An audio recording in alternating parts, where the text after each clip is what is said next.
eeduu Jawaar shantu hidhaa jira. Kongo maal barbaaddi? It's obvious we know. Teessee mul'achuu hin dandeessa. This is the truth. Now, Itoophiyaa keessa mul'achuu hin dandeessu. Jawaar maamma kakaleessa bullootee hagar maamusan no. Isaan silaa danda'an niqaaba sitti hidhanii siin jeba. They want you to be invisible. Taafii kabajamtoota kan biyya alaatti fi biyya keessatti argamtan salaamtaan teenya isin bira haa jiraattu jecha egaa daawwattootaa fi kabajamtoota akkuma beektanitti shabboo miidiyaa waan ajaa'ibaa takka gadi baasee jira.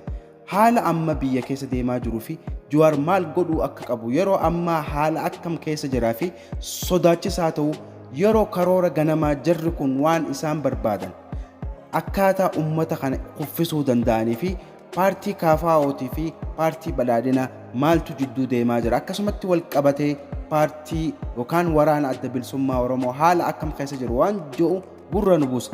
Egaa shabboo miidiyaa galateeffachaa waan ajaa'ibaati gaa hawaasni keenya kan viidiyoo tana daawwattan kan biyya alaatti fi biyya keessa jirtan yaada keessan komentii jalatti nu barreessaa isinin jenna hanga dhumatti viidiyoo tana daawwadhaa waan hedduu barnoota hedduu oduulee garagaraa irraa bartu.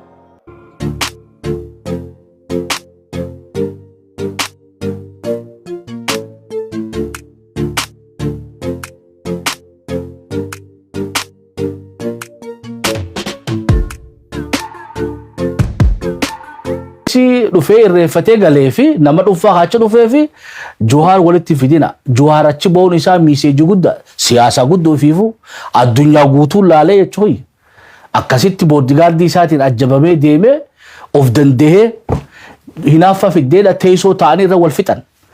Akkamitti abbee maalii mootummaan hin jiru biyya kana? Otoo nu jirruuti inni nurratti mootummaa gubbatti ijaara.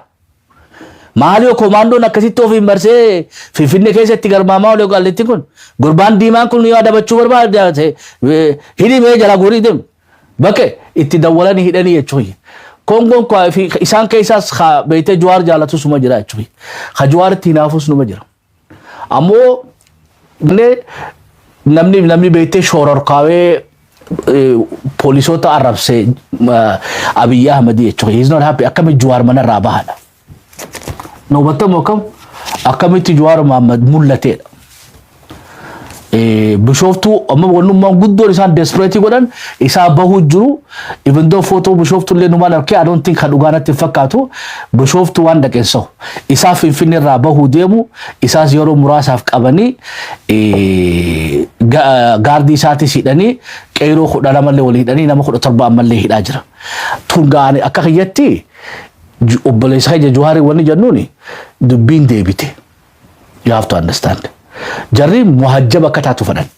They want you to like zero siyaasa keessa mul'achuu keessa.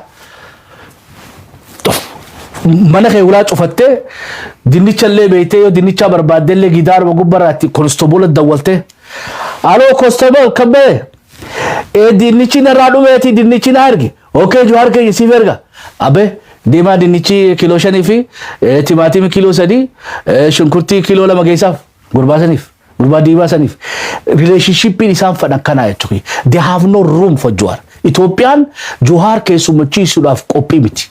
Not capable. Dhugaan jettu kana jechuudha. Walumaa nama kam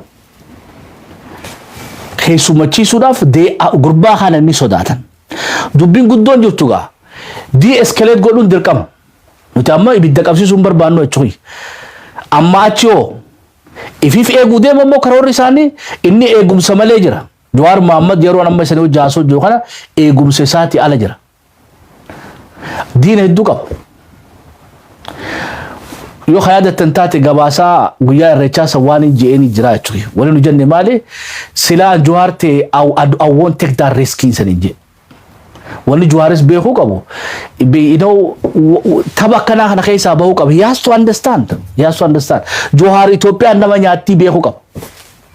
Yoo ilaamaan galiniif amma hagaluuf ka gaafattee os gaardii fuunaan beetee maaltu dhufe warnigi afaan Kongootiin beekadu waa jechuu bara.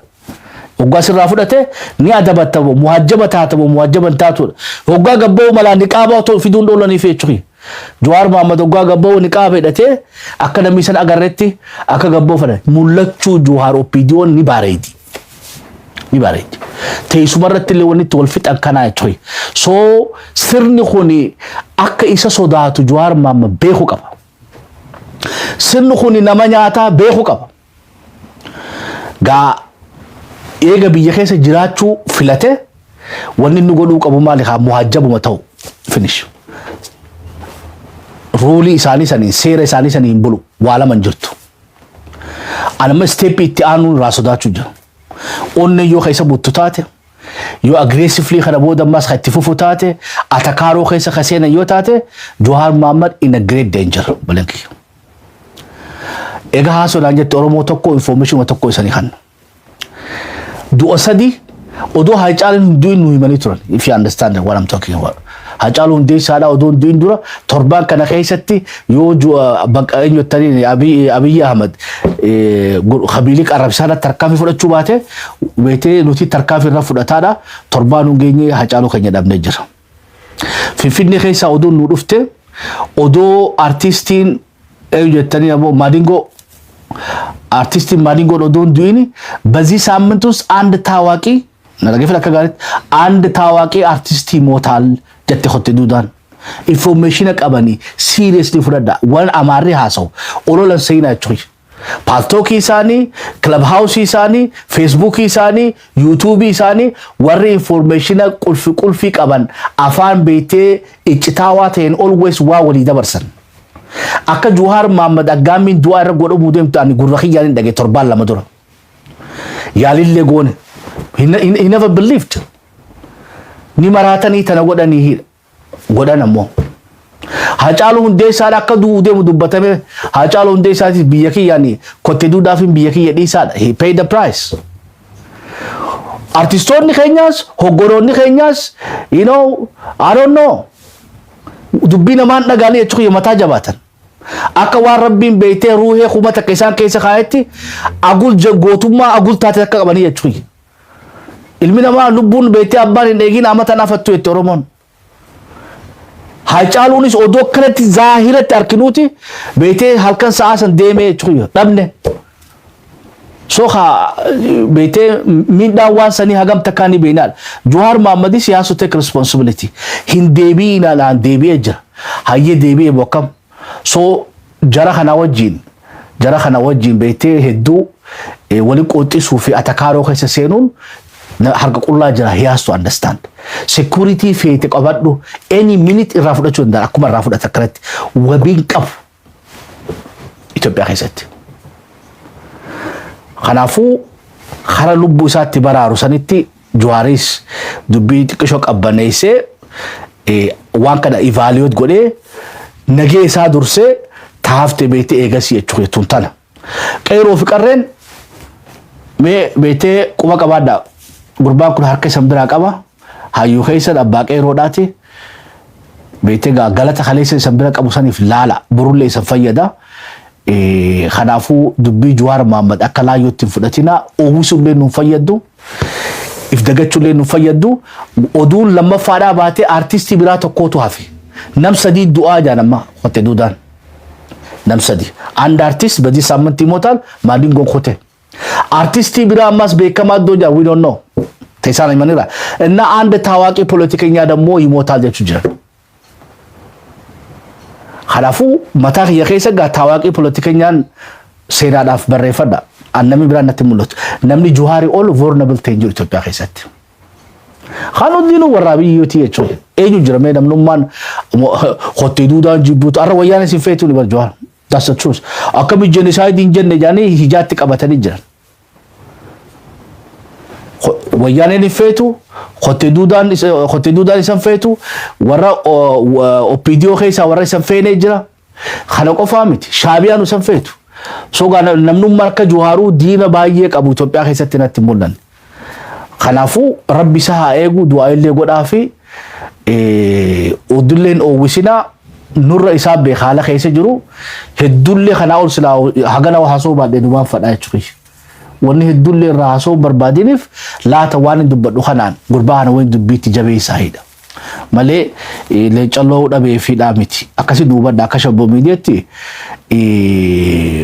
qabbaneesuma sanii nu wayyaa taate ammoo warri koonsaan taatanii nu bilbiltanii warri asirrallee tekstiidha waa'ee Jawaarirraa nu dubbadha jettan I think nuti warri miidiyaadhaa we need to be careful waa takka isaa godhuu hin danda'u maaliifin afaan banaa jechuudha asirraan taa'e honestly I'm in a hopeless position yoo kana hubatan taate miidiyaan hundinuu waan Jawaarii tarru hin jirtu duba asirraa oowwisee danfee homacha darbee beete Kongo haareetu itti micciirsisee eega itti kaasuun sani namaan lubbuu baraaruu hin dandeenye maaliif waan isaa hedduu ololuutu na fayyaddiidha waan inni gaafadhe jechuudha miidiyaan biraallee akkasuma responsible haa ta'an akka inni miidhametti akka inni miidhamnetti haalaaluu fi abbootiin gadaatii fi qeeroof qarreen uummanni Oromoodhaa Oromiyaa keessa jirtan kan biyya alaa jirtanis hayyuu keessan ijarraan libsatina.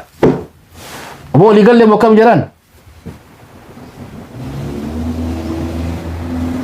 Khana olga akkamiti ibsina I don't know.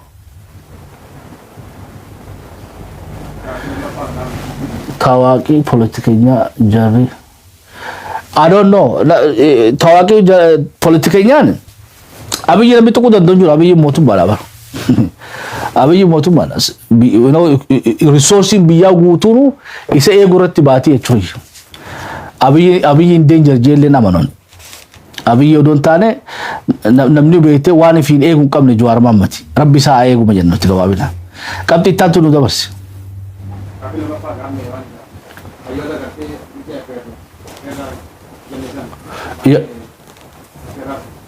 aye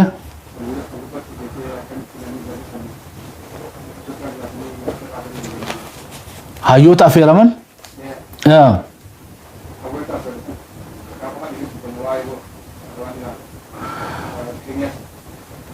maqaa fadhani hay gaafii lammaffaa hayyoota afeeraman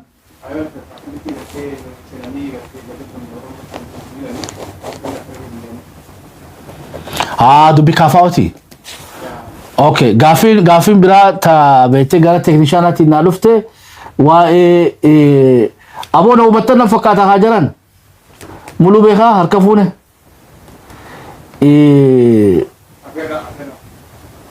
Hussein Mohamed hubattan wakam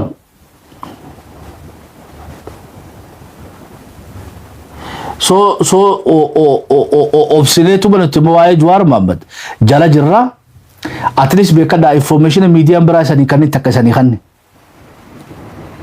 Jawaar Mahammad I hope he use it information ani isanii kanne maadiin goon akka duudee already dubbatamteeti taate politikenya tokko jechaa jiranii artistii tokko jechaa jiranii artistoonni Oromoodhaatis if eeggachuu politikaan namni beekee beekamaan politikenyaan Itoophiyaan jibbituun Jawaar Mahammad olii waan nattafenatti fakkaatu rabbi isaa eegu Oromoo si jarraan libsatina hedduu wacuu fi iyyuu odoon taane waan practical taateen naannoo mana isaa keessatti zaa 24 akka mootummaan hin beeknetti ilaala sochii naannoo sanii ka gaariitti akeekkadha gurbaan security hin qabu ijaa fi gurrataaf uummanni Oromoodha akkanuma kanaa miti ijaa fi gurrataa fi gurbaa isaanis maal jennaan isaanis adeero Itoophiyaan nama nyaatti haga soo dubbiin Itoophiyaan nama nyaatti rabbi si haa baasu hedduu beetee mootummaan tun waan feetu si galuu qaba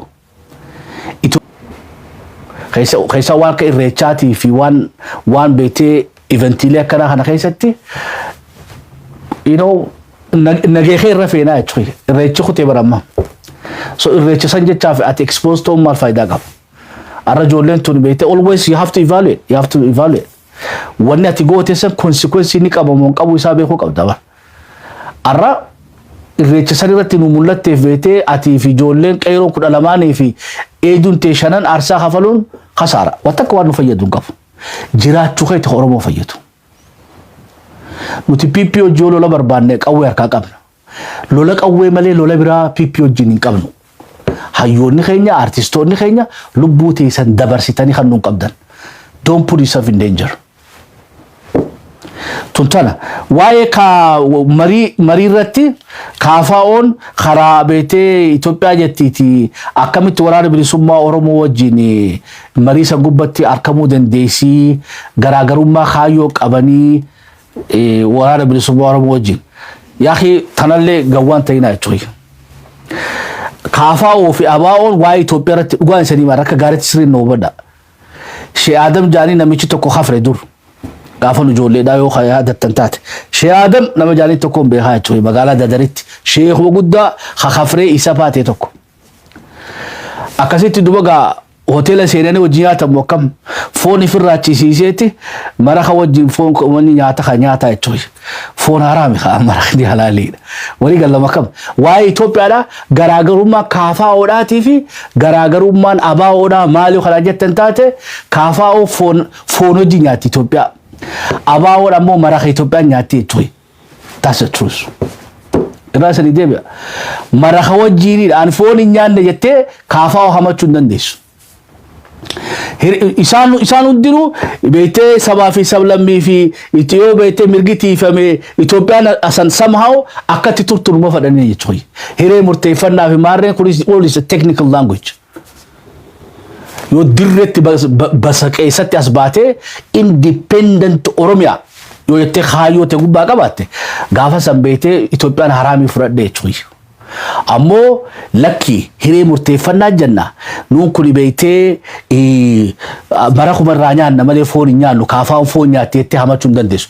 Mara kaafi foonis takka Itoophiyaa hagas waa jechuudha. Kanaafuu jarri lamaan walii dalagu garaagarummaa kaayyoo ni qabani. Garaagarummaa akkatti waa ibsatanii qabanii jechuudha. Malee garaagarummaa kaayyoodhaan qaban. Don't fool yourself. Wala hubattamu akkam jaraan dhugaa jirtu tana. Taa alaala wanni takkittiin kaafaa'oon irraa fokkatte maali? Foon kana beektee nu dura nyaachuu jira foon Itoophiyaan. Ittiin sin qaanfatu jechuudha. An duraanuu foon ni nyaadhaa bara nu jechuu jirti jechuudha kaafaa'oon. Abaa'oon ammoo lakki an foon hin barbaadu. An maraqiin kunuu naaf gaadha. Wajarana mara kaafi foonuu tokko hojii nu dawwaqsina. Yoo faytan dirree bahaati distinction keessan nu garsiisa. Walabummaa Oromiyaa malee hin barbaadu jettee gaafa kaayyoote sagantaa siyaasaa gubbaa kaayyette ati kaafaa'oon garaagarummaa ni qabda. Hamma immoo achitti akkasitti naan kaayinitti inni beektee Itoophiyaatti saalfatu kaafaa'oon. Abaa'oon Itoophiyaan ni saalfata hagaruma garaagarummaa malee lamaanuu diigamuu isii san irratti garaagarummaan qaban. Oromoon bikka tana hubadha. Waliin dalaguu danda'ani maaliif hin dandeenya deero? Dhugaan jirtu maali? Uummanni Oromoodhaa kaafaa'oottis kaafaa'oo jalatti hiriiree jira. Warra foon Amaaraa nyaatu kanatti jala hiriiran jechuudha. Warra maraqa Amaaraa dhugu kanatti jalatti hiriiran abaa'oo. Akkanuma akkanaa miti. Silaa Oromoon leeccal beektee luuccooftee achi baatee walabummaa malee feenuu jaanii otoo dhimmaan godhani. Kaafaa'oo fi abaa'oo hariinee beektee walabummaa juusan qabanna. Isaan keessa namni walabummaa achitti kophaa isii lafa kaa'ee hin jiru jechuudha. Namni referendam hin jiru. Namni dirreetti beektee afaaniin malee heera gubbatti namni kana tumate hin jiru. If hin gawwoomsin. Kanaafuu beekaa hubaa hojjenneetuma hafoon nyaatus hamara dhugus waliin qabanneetuma haajaa teenya fixachuu manuti. Waliin taa'uun isaanii of course humnaa jechuudha. Abaa'oo fi kaafaa'oo fi waraanni bilisummaa Oromoodhaa waliin ta'anii wal ta'an jechuun malee Oromoo walii galteedha. Akkamitti achirratti argamuu danda'an? Nuti bara amma waraana bilisummaa Oromoo gorsine. Waraana bilisummaa Oromootiin maal jenneeni? Aboo jara firra alatti nambisinii. Achittu adda baati bara. Eenyuutu haraam jaa Itoophiyaan eenyuutu halaal jaa silaa negotiation isa gubbarrattu Oromoon iccitii guddoo bartii jechuudha. Sa'aani beektee marrootiin hin afeeraan. Khamara kan ugusan isin afeera marha Amaaraa kan ugus abaa'oo yaameti khafoon Amaaraa nyaatus kaafaa'oo yaame wana uffacha kan dhugumattala. Jarana wattamu qab lachuu yaametiin waraana bilisummaa Oromoo jidduu taa'ee hoggaa Itoophiyaan maal feeti addunyaan nu jette awwalabummaa fadhaan jaa akka walabummaa akka beektee waraana bilisummaa Oromootti hin fadhuu gaafa naan jaane hulii hatuuta tokko ta'uu hin dandeenyu darsa daaguranni. Maqaan nu tokko malee mataan nu adda adda jechuudha. Hamba in principle Oromiyaan hiree murteeffannaa Oromoo dura abaa'oo fi kaafaa'oon hin dhaabbatinitti waraanni bilisummaa Oromoodhaa isaan kana exclude godhuun beet Oromoo facaasu malee waan nu fayyadu hin qabdu. Waraanni bilisummaa Oromoodhaa garaa bal'atee kaafaa'oo irratti afeeruun beetee humnuma nuutaa malee nu miidhu. Abaa'oo irratti afeeruun humnuma nuutaa malee nu miidhu. Ammoo hoggaa miiza san gubbaa dhufan. Gaa miiza san durattu maal jennee dheenaan dhufti mokkam. Gaafa sakka iccitii isaanii bara. yoo waraanni bilisummaa Oromoodhaa foonii fi marakiinuu tokko haraami jeeni fudhachuu qaban ka waraana keenya hojii deemuudhaaf. Yoo waraanni keenyaas warra maraqaa ta'u ta'e haa wondinuu marqamanii jiranii kana beetee muka kammoo biyya jiru mana jaaramu kam warra kafoonii fi marakaa kana wajjuman gaa haajaa ta'e fixachuudhaaf tattaafannaa jechuudha. Because eessaa waan biraatti finne. Oromoo gawwaan ta'in wanni biraa taate qabdu jirtu. Wanni tana ala pippii qofaa siyaafee jechuudha. Kanaafuu kafoonii fi marakaa kanaas qabatteetu deemu. Yoo kun hundi naan ta'u jette duba haa kabiraa isaa hin sii fidadeeru. Ganama rafte ama 50 dura rafte jechuudha. Sila ama 50 dura ganama waa qopheeffatte ha guyyaa irraa san yaammataa jechuudha. Kanaafuu Oromoonis waan lafaan qabnetti beete waan lafaan qabneen lafee of hin cabsin jechuudha. Waan qabduun darbin Khuma qabdu kana jabeeffadhu kanumaan beekaa hubaa hojii saree sadiin haajaate galmaan gaadhu. Gaafa yoo Rabbi jee masaraa san waliin seenne gaafa san kaanutu uummanni Oromoodhaa eenyu nu dura dhaabbachuu danda'a walabummaa teenya. Walii galamu akkam.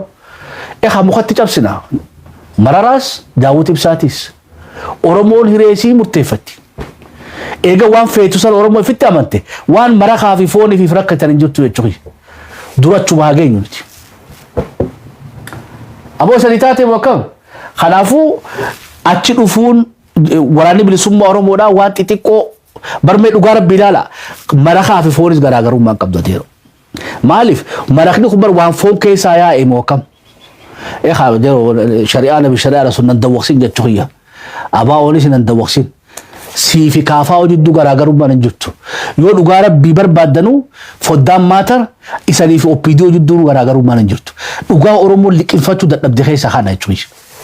OPDOnis ABO'nis KFO'nis waa'ee Itoophiyaa irratti hundinuu hamara ka dhuguu fi kafoon nyaatu. No difference isan jidduu. No difference. The only difference eenyutu Oromoo miidhuu jiraadha yeroo ammaa tana keessatti. Kan nu miidhuu jiru haa eenyu PPdha. Hagan wala dhugaan. Malee yoo kakaayyoo deemne nothing. OPDO fi KFO jidduu waa takka. Harka dhibbarraa dhibbatti the same political program isaanii walaalle. Kuni sabaa sablamii dhaban.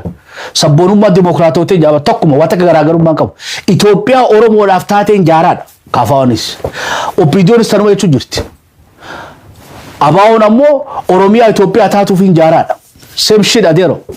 Marakaa fi fooni. Kana hundarra Oromiyaa tiyyaan fadhaa kajuutu addagaa. Hin jiru isaan keessa. Dhino hubattamu akkam. Moo isaan keessa hin jiru hin gawwoomsini. Ammoo jecha technical taateen mataa si dha'u jiranii jechuudha. Hiree murteeffannaa jechuun bari Itoophiyaan adii gamtee jechuun adeero. No. Hiree murteeffannaa jechuun ilaa beete Oromoo murteessitutti Itoophiyaadhaa jechuudha bariikaan. Maraka dhuunaa jechuudha maraka amaaraa kan dhuunaa halaalii haga Oromoo referendama gootutti. Anka 39 OPDOs nu maqabdu jechuudha. So balaasotan. There is no difference. Hoggaa kana jedhu khabar kan feetanii bara. Maaliif isan beetee loojikaa mikati deemu barbaadan. Emotional deemu barbaadan jechuudha. Yes, OPDO nu qalu juttu nu ajjeesu jutti. Waqti taamni si ABO'ti garaagarummaan qabu. KFO'nis garaagarummaan qabu. Ufkawwamsuu qabu. Ammoo maalitti garaagarummaan OPDO'tii fi isaanii maali hoggaa jenne at least KFO'n uummata Oromoo miidhutti hin jirtu. Uummata Oromoo miidhamuun hayyamtu KFO'n. ABO'n uummata Oromoo miidhaan jiru uummata Oromoo akka miidhamus hin hayyamu. Kanaaf keenya jennaan malee yoo akka kaayyoon laalle marakaa fi foonii isanii agaltu jechuudha. Dhugaan jettu tanuma. Nami kana hundarra keessaa nu caccabsee baasuu danda'u waraana bilisummaa Oromoodhaati. Waraanni bilisummaa Oromootis adeero waatis irraa fagoon jirtuuti gabaabdutti jala lamaan kana Oromoo jala jiraa qabadhu. ABO fi KFO qabachuun bikka mormii sanitti afaan tokko ta'uun laavireejiidha fiifu. KFO kophaa sootee ABO kophaa sootee waraana bilisummaa sadi taananii nuti haasawinaadhaan. Wayyaanee shani tokko taatee haasa'u jirti. Nuti sadii tokko taanee haasa'u nu barbaachisaa hagasuma.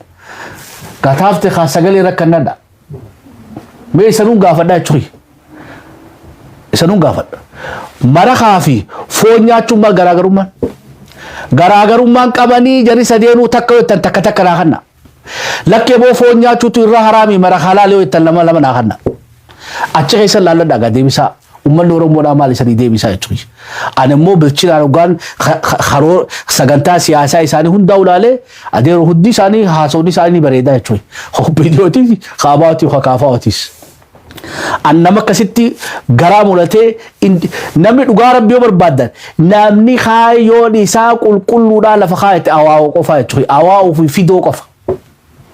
Ira sani deba warri kharoora jijjirin warri Oromiyaa walabummaa baatee barbaanna je awaa'oodha khala marab arranjiran fidoodha arranjiran khaanis beete khawaaqoo guutuuti jiran ammoo warri arra qabnu kuni moderate godhani jiran 2001 asitti namu adjustif godhe mara khafifoon deebite jirtu dubbi